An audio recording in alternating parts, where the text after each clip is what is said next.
India today's Body Rocks event? Made this time to ensure that Yoga Day is not just a date on the calendar, but is genuinely celebrated and marked the world over. Sadhguru. So can you take the mic? I'm on the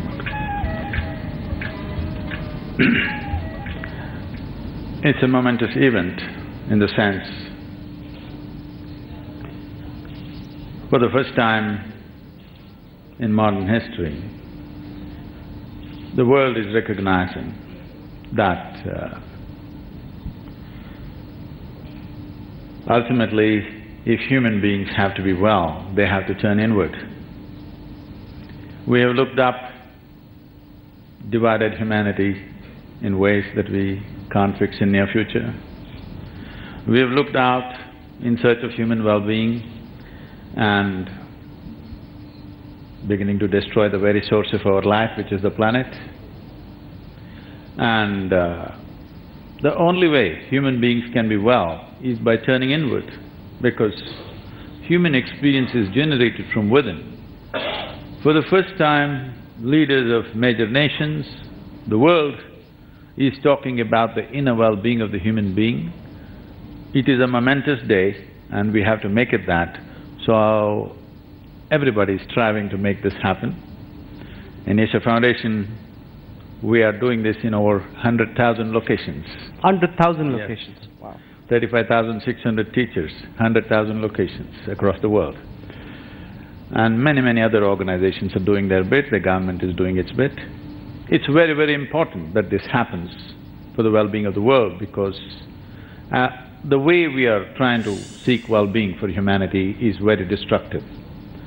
If we are well by our own nature, we would do what is needed in the world. Right now, we are in a compulsive mode of activity, which is destroying everything around us, but we can't stop because we don't know what else to do.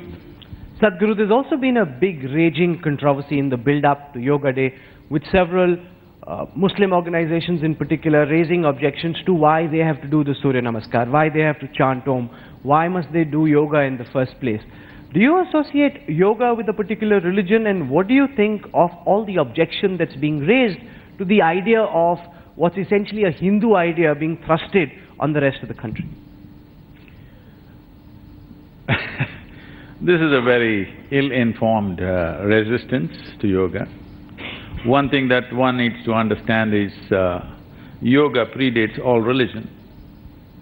Its antiquity goes back to 15 millennia. When the idea of religion did not exist in human mind, yoga was. This is an outcome of a profound observation of the human mechanism.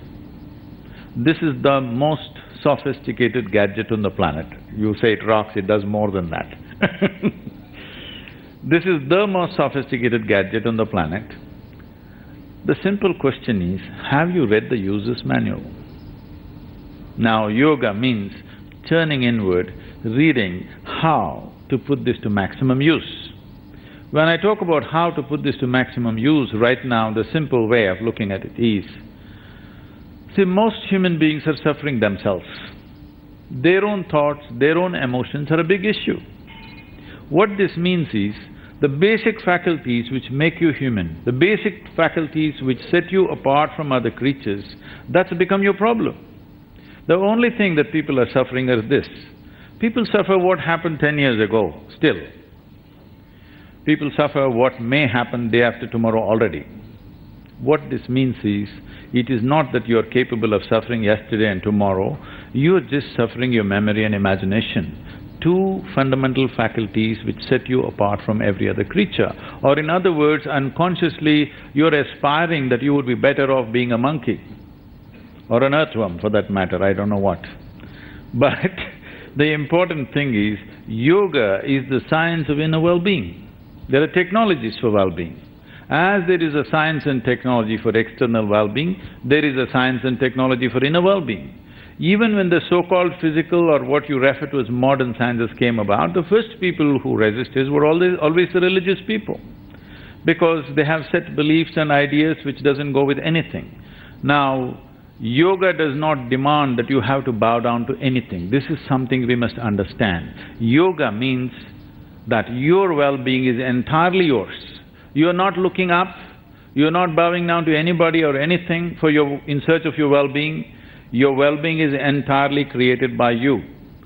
Only at the time of instruction, you have to be with somebody. Once you know what to do, there is no need to bow down to anybody, there is no need to go to anybody. About the Surya Namaskar, the sun salutation is an English translation, an unfortunate translation. Surya Namaskar does not mean sun salutation. See, every life that's on this planet, whether it's an earthworm or an insect or a plant or a tree or a human being or any other creature on the planet, everything is solar powered, we better understand this. So the sun's energy is stored within us. How do we make use of this, is the question. Surya Namaskar is about seeing that your batteries don't deplete too often which is happening to modern societies now. If they skip one meal, there are headaches, there are tension, there are all kinds of anxieties happening within them because their batteries deplete in no time. You practice a simple form of yoga and see, keeping yourself up for 18–20 hours a day of activity will be just normal for you. This is about getting this to an optimal possibility, this body. When we say body, in yoga we are not looking at body as just a physical thing. All the 5 dimensions of the body of human being is considered a body. Physical body, mental body, energy body, etheric body and the bliss body or the Anandamaya Kosha. Like this, everything is seen as a body because it's a mechanism. How well can you work it? How can you put it to maximum use? You can put it to maximum use only if you are not an issue. Your own faculties are an issue. How are you going to deal with anything around you? Now don't make an issue out of yoga also, please. I was in China, Sadhguru, just last month and I saw the proliferation of yoga centers in… See, you have to go to another country to see yoga and not just in the big cities but also in the small cities. While I was growing up, yoga was considered unfashionable, it was considered an old man's pastime, younger people played more… No, that was colonial hangover. I hope we're out of it. Do you see that trend change very significantly? At people who come to your satsangs, do you see a lot more young people now take up yoga in a bigger way than ever before? For whatever reasons, I have always only attracted largely young people. The old cannot stand me, maybe. I must say this, about 30 years ago, 33 years ago when I started teaching, I would see that almost 80% of the people came to programs seeking help. Something wrong with their health, so somebody suggested and they have come. In these 30 years, the shift that I see is today almost 85–90% of the people are coming for self-exploration. Only 10–15% are coming for health, which is a significant change in the human consciousness on the planet. This is across the world. Now, with this yoga day, we can make a multiplier effect that in search of your well-being, you don't have to go to heaven, nor do you have to rip the planet apart. If you want to know well-being, you can change the very chemistry of who you are and know how to be blissful within yourself. If you're blissful by your own nature, you would do only what's needed, you would not be in a compulsive state of activity.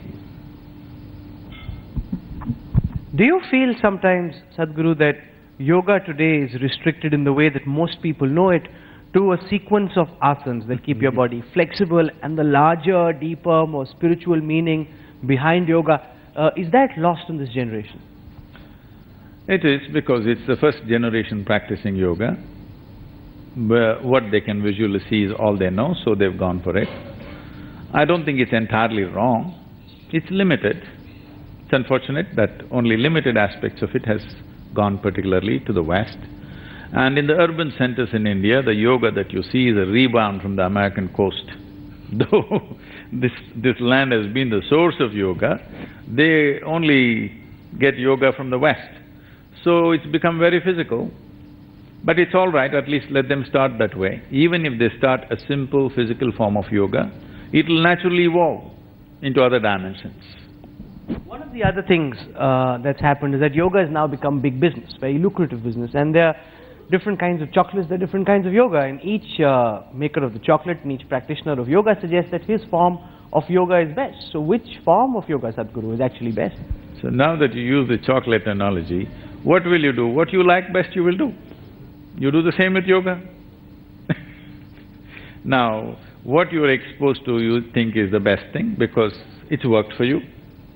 I would say whatever has worked for you is fine. Explore something, next step and see. You will see life will evolve better. Many commercial aspects have evolved because once it goes to the West, unless it's commercially successful, it cannot reach people. Let's understand this. When we say a business, I'm not essentially against business, I'm against turning spiritual process into your business, but I'm not against business. Because business simply means this, if there's a transaction between two people, it's beneficial to both the people. It's a sensible way of conducting any transaction, whether it's a marketplace or marriage, unless it's beneficial to both the people, it'll not work. So I'm not against business, it's a question of how are you running your business? Are you running the business to loot the other person or to benefit the other person? Both ways it can be done. So business by itself is not a bad word, we have to get it out of our systems because this is a socialist hangover, we are still suffering. Sadhguru, now there are lakhs of followers of the Isha Foundation who track very closely all of what you suggest and recommend.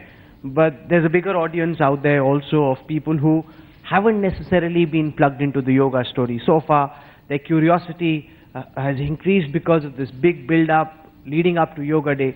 Now, if they were watching this broadcast on all our stations, Sadhguru, what would you recommend? Of the thousands of asanas that are there in yoga, which according to you can be packed into a condensed schedule of people who work through the day, late into the evening, which helps them? So how do they make the most of the limited time that they have? Let's give them a simple demo to make them understand what we're talking about. See, now you try, Rahul. Just keep all your 5 fingers together, place it gently upon your thigh. And with your eyes closed, your mind focused on the breath, just breathe slightly deeper than normal. And you will notice the maximum expansion and contraction will happen in the diaphragm region, just notice that.